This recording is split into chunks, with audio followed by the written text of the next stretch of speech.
Welcome back to the Crash Course Podcast. My name is Craig Crash Collins. No B. Scott week, feeling a little under the weather. Hope you feel well soon, B. Scott. We're going to do the All 3C Media team this week, the final entry for our All 3C Media team in terms of high school football, a way to kind of encapsulate the high school football season for 2022. If you've missed it so far, basically at the halfway point of the season, at the end of the regular season, I went through the different positions for high school football and said who I thought was the best of the state at each position. And so now the season is over, so we're going to look at the season as a whole, and we're going to go through it. We're going to go through an offense. We're going to name a quarterback, a running back, 2 wide receivers, a tight end, and an offensive lineman. On the defensive side, we're going to go defensive lineman, linebacker, corner, safety, and then we're also going to give a kicker and a kick returner. So that's going to be our All 3C Media team. And honestly, I will say this. I feel really good about the final entry here. Of course, with it being kind of the maiden voyage of us doing this kind of thing, I kind of wondered how it was all going to play out. And what, the different criteria and stuff was going to be, because one of the big things, obviously, you look at big schools versus small schools, looking at 6A, teams versus 1A teams, and players and things like that. And you kind of try to take everything into consideration. I think I've got a good mix of smaller school players as well as 6A, 5A, 3A. I think I've got a good mix of the different classes because it is something to take a look at. As much as I am, a small school guy, grew up, going to a school that didn't have a football team. I like to show my love to the smaller schools. Broadcasted a couple of 1A schools during my time in Indiana SRN. I like to give the love to those smaller school players, but I think I've got a good mix, and I'm excited to dive into it here.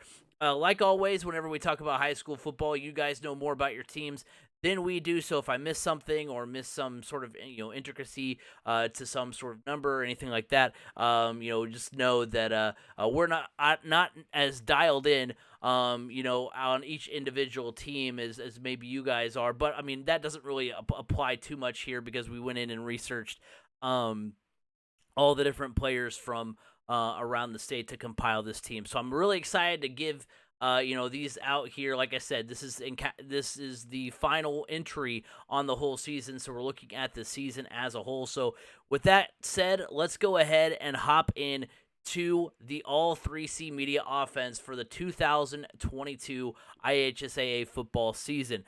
Starting off at the quarterback position. Through the first half of the season, through the first 5 games, it was Lutheran quarterback Jackson Willis. Through the regular season, the sophomore got it again, Lutheran quarterback Jackson Willis. And I'm ending the season, you might guess it, with as much as we've talked about him, with as much hype as we've given him over the course of the year. My end of the season, my 3C Media quarterback for the entirety of the season is Lutheran sophomore quarterback Jackson Willis. I mean, he carries the Lutheran Saints to their second straight 1A state championship.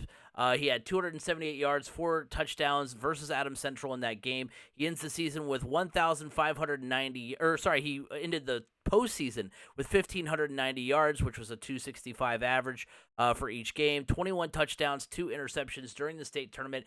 He was just as awesome and just as consistent as he was during the regular season. He finishes the regular season with 4,168 yards, first in the state, nearly 1,000 yards ahead of second place Cooper Simmons Little of Traders Point. He's 12th in the country in passing yards. He led Indiana with 51 passing TDs through just 6 interceptions. He completed 69.5% of his passes. Just he and Brownsburg quarterback Jaden Whitaker had that high of a completion percentage and over 2,500 yards passing. So you want to look at the 1A quarterback versus the 6A quarterback. That is the comparison. And what is the glaring difference between those two players is the fact that Whitaker ended the season with just 18 touchdown passes. So you have one guy with 51 touchdown passes, one guy with 18 touchdown passes. I know one plays at 1A, one plays at 6A, but still, I mean, that difference is pretty staggering. He led the state's number 1 offense in terms of points per game. Lutheran averaged 48 points a contest on the season. He had 6 games with 300-plus yards. 9 games with 4+ touchdowns, 4 games with 5+ touchdown. He had 1 game with 6 touchdowns. I mean, you can say what you want about playing in 1A. Lutheran does play very frequently above their class, and Willis has far and away been statistically the best quarterback in the state this season. So it's like one of those things where, yes, he does play at 1A, but they play a lot of 2A, 3A, 4A schools. Does Lutheran, and then also the fact that, like, it's not just that, like, oh, well, this 1A quarterback has, 500 more yards than a 6A quarterback. Like, no, it's literally like over 1,000 yards. And so I think, even if you want to take the difference in competition into effect, I mean, you still have numbers that are just far and away so much better. And my kind of thought process during the course of the week when I was thinking about how compiling the list and all that kind of thing, it made me think of the late Cole Brennan at Hawaii. Like, yes, I get that he plays at Hawaii, but he still put up insane numbers. That's kind of how I feel about Jackson Willis. Yes, it's a 1A quarterback, but Lutheran has been such a good program, such a good team, and he has been so good, so young. And just, like I said, his numbers have been so astronomically better than the next guys below him that it's just hard to ignore and hard not to make him our All-3C Media quarterback for the 2022 season. At running back, you know what? As the season went on, this became a little bit more of a discussion. I mean, through the first half, it was Roncalli running back Luke Hansen. At the time, you had some other running backs in that conversation. That could have been up there, but Luke Hansen was our first half of the regular season running back, the senior out of Roncalli. Through the regular season, it was Roncalli, running back Luke Hansen again. And so who was going to end up as our end of the season running back, our All-3C Media running back? I'm sticking with Luke Hansen out of Roncalli, the senior. It was a toss-up at the end of the year between him and East Central running back Josh Ringer. Ringer was so impressive all season, breaking records all over the place with the Trojans. He set an East Central record for rushing touchdowns in a season with 39 points scored. He has the record there. Rushing touchdowns in a game with 6. His 2,368 yards was third most in the state. He had 959 yards, 18 touchdowns during the state tournament, which was enough to earn him 3C Media Offensive MVP for the tournament. Ultimately, though, here's where I'm at with Luke Hansen. On the season, he has 3,080 yards to his name. He was first in the state, one of 2 running backs with over 3,000 yards this season. He's also top 10 in the country, one of 12 running backs in the country with 3,000 yards. He rushed for over 100 yards in every game this season. He had 8 200-plus yard games, 3 games of 300-plus yards. He had 35 touchdowns, which is 4th in the state in that category. He had 10 multi-touchdown games, 3 games of 3+ touchdowns, 5 games with 4+ touchdowns. He had a 5-touchdown game versus Southport, which earned him 3C Media Player of the Week honors for week 1. The deciding factor here in the Hansen versus Ringer debate is Hansen averages 220 yards per game, Ringer just 158. Ringer also has 2 games where he failed to reach the 100-yard mark and only 2 games with 200-plus touchdowns. So, I mean, it's one of those things where, like, yes, there's a case to be made for Josh Ringer. You could throw in Clarksville running back, Robert Lamar, I think is his name, out of Clarksville. There's a couple of different guys you could throw out there as far as running back, Josh Ringer. But the fact that Luke Hansen has just been so consistently better at every turn, in the sense that, like, he's just been, like, not only, it's not like he has, I mean, Ringer had a lot of great games, but it's not like, Hansen had these games where, consistently it was 100 yards, 200 yards, 300 yards, 2 touchdowns, 3 touchdowns, 4 touchdowns, whereas, yes, Ringer was good, but he didn't have quite those same exact numbers. So it's a toss-up. I love both running backs. They're both good, but I'm still giving lean to Hansen. Especially since, Hansen has been more consistently great over the course of the season. One of only 12 runners in the country with over 3,000 yards. And also, Ringer's 4 touchdowns in the state final, the only thing separating he and Hansen in that category as far as touchdowns on the season. So it also kind of feels like a little bit of recency bias when you look at the postseason that Ringer had. I'm looking at the whole body of work, and I think Hansen's is incrementally still better. So Luke Hansen is our All-3C Media running back for the 2022 season. Looking at wide receiver, through the first half of the season, you had Calumet wide receiver Terrell Caldwell, as well as Lutheran wide receiver Micah McKay. That was through the first 5 games. After the regular season, gave the nod to Triton Central wide receiver Brad Schultz and wide receiver out of Columbus North, Cooper Horn. Ending the season, this was a tough one because you had 5 wide receivers over 1,200 yards for the season. They all had similar numbers. They all had strengths and weaknesses. Here is ultimately where I landed.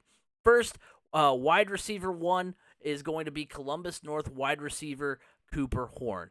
He is a senior. He's 3rd in the state in receiving yards, 1st in 6A with 1,471 yards. He's one of just 3 receivers in the state with over 1,400 yards, 7 games of 100-plus yards, 2 games of 200-plus yards. He leads Indiana in yards per game with 134 and receiving touchdowns with 20. He had 6 multi-touchdown games. He had a 3-touchdown game and a 4-touchdown game on the season.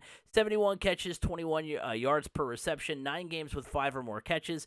It was tough. It was a tough call between he and Triton Central's Brad Schultz, but Horn has been slightly more productive. His numbers just pop a little bit more, pop just a little bit better. I think Schultz was under 20 yards per reception, which, I think it was like 18.8, which is like not that far off, but the fact that, Horn was over the 20 mark there, he was 20 touchdowns. At the 6A level, I know Columbus North didn't have, kind of the season they wanted to have, but Cooper Horn was definitely a bright spot in that situation, and I think just his numbers just stand out a little bit more. They just pop a little bit better, than maybe his other counterparts. With my wide receiver 2, I'm going with Lutheran senior wide receiver Micah McKay. McKay is first in Indiana with 1,496 receiving yards, one of just 3 receivers in Indiana with over 1,400 yards, 6 games with over 100-plus yards, 2 games with 200-plus yards. He had 100 yards per game, and 100 yards per game average, 17 touchdowns. He had 4 multi-touchdown games. He had 4 catches for 93 yards and a touchdown in the state final win over Adams Central. He had 64 catches with a 22 yards per catch average, 6 games with 5 or more receptions. Ultimately, what put McKay over the edge for me is the fact that he's the only top 5 receiver in the state whose offense ranked among the state's best, and the only top 5 receiver who played for a state title. McKay was definitely a difference maker on what was a stacked Lutheran offense. So, you say what you want again, 1A school, but just the fact that he played for a state title, he was, a outstanding wide receiver on that team. And that's why I'm going with him, just because, he led the state in receiving, state's most productive offense. He just had some really fantastic numbers. So my 2 wide receivers there are Cooper Horn out of Columbus North and Micah McKay out of Lutheran. At the tight end position, through the first half, it was Indiana School for the Deaf junior tight end Dylan Puente. Through the regular season, it was DeKalb senior Derek Overbay. Into the season, this is where I'm going. So we went 2 different players through the first half of the season, or through the course of the regular season. And so for the end of the season, I'm going with our 3rd tight end that we've picked here. And I think I like where we landed here. It was Castle tight end Weston sorry, I'll start that again. This time I went with Castle tight end Weston Anger. He's a senior. He had 716 receiving yards, which leads all tight ends in the state. 5 games with 70-plus receiving yards, 115 versus Bloomington South in the regionals. He had 51 catches, 10 touchdowns. His 10 touchdowns was a career high for the season. He had 4 games with 5 or more receptions, scored a touchdown in 9 games, 13 catches for 293 yards, 4 touchdowns during a postseason run that saw the Castle Knights go to the semi-state, only to fall short to Whiteland in the 5A semi-state. So, he was a great contributor to that offense, and that is why I have Weston Agner as my tight end for the All 3C Media team. So, a fantastic effort by him on the season. So, offensive line. This was kind of an interesting, to group this as a unit. Through the first half, we had New Pal. For the regular season, we had Oak Hill. Those were the 2 offensive lines we looked at. And what I tried to incorporate here is a combination of things. How good the team's running game is, where the team ranks in their class, both overall and offensively. One thing I hadn't looked as much at, and I kind of am kicking myself at the end of the year for not, taking as much consideration to this as I maybe should have, and that is where, the recruiting rankings stack out, and how they play into all this. Roncalli has two offensive linemen ranked top 35 as well as as far as recruiting prospects go. I mean, they've got two offensive line prospects who rank top 35 as far as recruiting prospects go. They have tackle Trevor Lauck, who is number 6, a 4-star recruit committed to Iowa. Iowa. Offensive line farm. I know, Wisconsin, Iowa, you think Big Ten, you think good offensive lines, Iowa, those are the teams that you think of. Luke Scartvet is number 33. He's a 3-star recruit headed to Northern Illinois. This is the only school in Roncalli with two offensive line prospects in the top 35. So you've got, two really good offensive line prospects. And looking at the other kind of criteria I used for offensive linemen, the Royals fit that bill. They have, the state's top rusher. They went to the semi-state with the 10th best offense in 4A, and they ranked overall in 4A number 2. So, a good team, a good offense, and a fantastic offensive lineman that are sending two players to the Division I FBS ranks. That's pretty good, to say the least. So I'm going with Roncalli as my offensive line unit of the season, my 3C Media offensive line for the 2022 season. So rounding out the offense, we've got a Lutheran sophomore quarterback, Jackson Willis. We've got Roncalli senior running back, Luke Hansen. We've got Columbus North senior wide receiver, Cooper Horn. We've got Micah McKay, the senior wide receiver out of Lutheran. We have senior tight end from Castle, Weston Agener, and we've got Roncalli's offensive line. So that is how the All 3C Media offense stacks for 2022. So before we get to the defense and the special teams, let's go ahead and talk about our friends of the show. First of all, from Anchor. The Crash Course Podcast is brought to you by Anchor. Looking to start a podcast but don't know where to start? Look no further than Anchor.fm. Anchor allows you to record and edit your podcast right from your computer or mobile device, and will distribute it to other sites such as Apple Podcasts, Google Podcasts, and Spotify. On a budget, not only is Anchor completely free of charge, but will allow you to make money from your podcast with no minimum listenership. Download the free Anchor app or go to Anchor.fm to get started. Anchor, it's everything you need to make a podcast in one place. Also, the Crash Course Podcast is brought to you by Eat Lunch and Board Game, heard weekly on Apple Podcasts, Google Podcasts, Spotify, and wherever podcasts can be heard. Board games build bridges. We've talked about the offense for the All 3C Media IHSAA football team. Now let's talk about the defense. First, we're going to do defensive lineman, linebacker, cornerback, and safety. So let's go ahead and start off with the defensive line. Through the first half of the season, it went to Carroll defensive end Royce Jones. He's a senior for the Chargers. Then you had, for the regular season, you had Evansville Wright's defensive tackle Levi Oxley. He's a junior. Into the season, it was actually a toss-up between two teammates. It was pretty crazy. I am ultimately going to go with Evansville Wright's defensive tackle, Levi Oxley, but here's why. Even though he didn't end the season as a defensive lineman on his own team with the most sacks on the season, he did still tie that mark. He and Wright's defensive end, Caleb Utley, both finished with 15 sacks in 2022. However, he didn't. Levi Oxley, in my mind, did not do anything to play himself out of the top defensive line honor. He had 56 tackles, 17 tackles for loss on the season. He led that Wright's team in terms of tackle for loss. He had 15 sacks, 5 multi-sack games, 2 games with 3 sacks. Now, Utley also had 5 multi-sack games, but what stands out to me is the 103 yards lost, the most of any player with in the top 10 in sacks. So Levi Oxley had 15 sacks and accounted for a whole negative 103 yards on those sacks. So, you look at that and you just say that Oxley's sacks were a little bit more impactful. Utley, on the other hand, 41 yards lost. So I think that, like I said, Oxley's sacks had just a little bit more impact. It's not the only stat to go off of, but when you have two players with numbers the way that they are, you just kind of have to split hairs a little bit, and that's why I'm going with Levi Oxley. And also want to note that the Rights defense is a top 30 defense in the state, top 10 in 4A. So you have two really talented two very talented defensive linemen on that roster, and I'm going with Evansville Rights defensive tackle Levi Oxley. He had a fantastic season. As far as linebackers go, through the first half, it went to Calumet linebacker David Flores. He's a senior. Through the regular season, it went to Lawrence Central senior Tylen Cunningham. And at the end of the season, again, kind of like the tight end position, I went with a lot of different players through the course of the season, and I'm going with somebody different at the end of the year.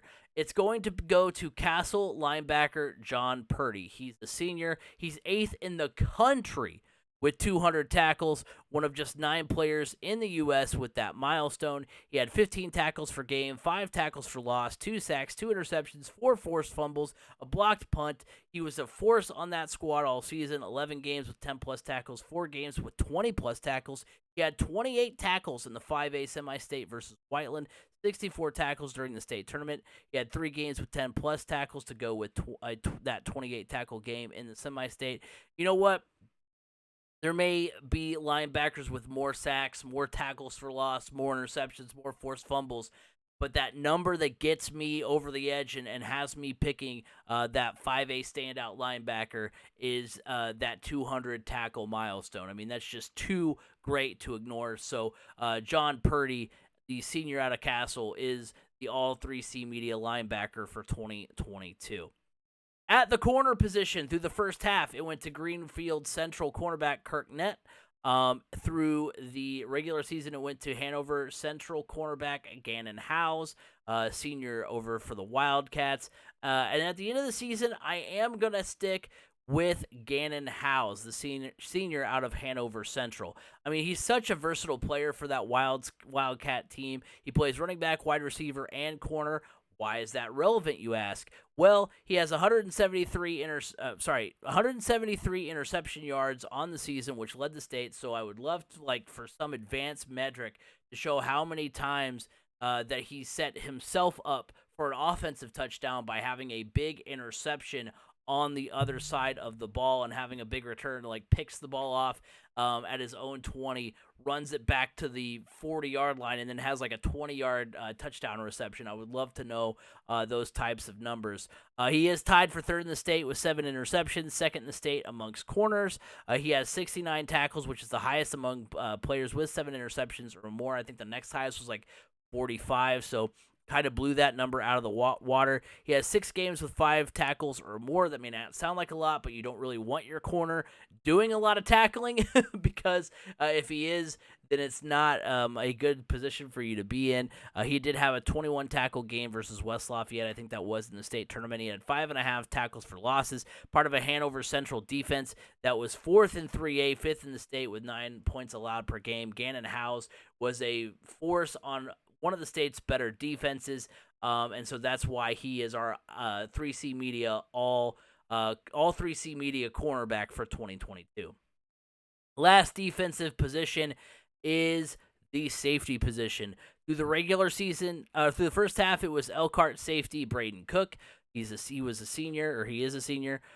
Through the regular season, it was Sullivan Jr. Safety Seth Pirtle, and at the end of the season, much like with the corner position, I am sticking with who we had at the end of the regular season, and that is Sullivan junior safety Seth Pirtle. He led the state with 9 interceptions. He had 3 fumble recoveries as well. He had two of those fumbles came against a good Linton Stockton team. He had 2 multi-interception games, including a 3-interception game versus Greencastle. He had 103 interception yards. One of just 2 safeties with 7+ interceptions, and his 45 tackles beats the only other safety in that category, which is Brownsburg safety Nick Floyd. So of the other safeties that had 7+ interceptions, far and away, Pirtle had the most tackles. Sullivan had a decent year, 7-5. Pirtle, who was good for a turnover a game, was definitely a bright spot for the Golden Arrows. Just statistically, one of the best safeties in the state, so that is why I'm going with Sullivan's safety, Seth Pirtle. So our defense, one more time for the All-3C Media team. You have Evansville Wrights defensive tackle Levi Oxley, Castle linebacker John Purdy, Gannon Howes, the cornerback out of Hanover Central, and Seth Pirtle out of Sullivan. So finally, to end the night here, we've got our special teams players. We're going to give a kicker and a returner. And so starting off with our kicker, through the first half, it was Northwood kicker Dominic DeFreitas, sophomore out of Northwood. It was through the regular season, senior kicker out of Mooresville, Kenny Curry. And at the end of the season, again, kind of switching things up here, we're going to go with Hamilton Southeastern kicker Carter Gutt. He is a senior.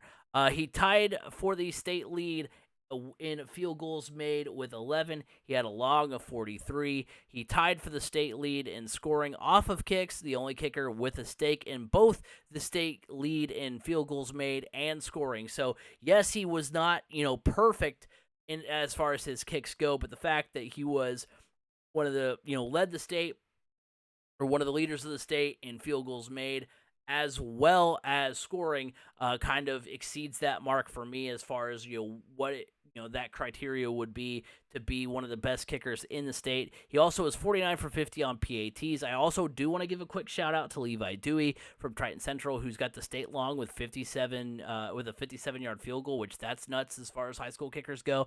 But yeah, Carter Gutt is our kicker out of Hamilton Southeastern. Like I said, has a stake in both field goals made and scoring, which is pretty impressive. And finally, our last position to give out on the night, it was our return man. Through the first half of the season, it was South Putnam wide receiver Wyatt Switzer, the sophomore player there. Through the regular season, it was senior out of Shenandoah wide receiver Mason Lewis. For the end of the season, I'm going local, at least for me. That is Monroe Central wide receiver Josiah Olam, senior over in Parker City. One of 3 returners in the state with 650-plus return yards.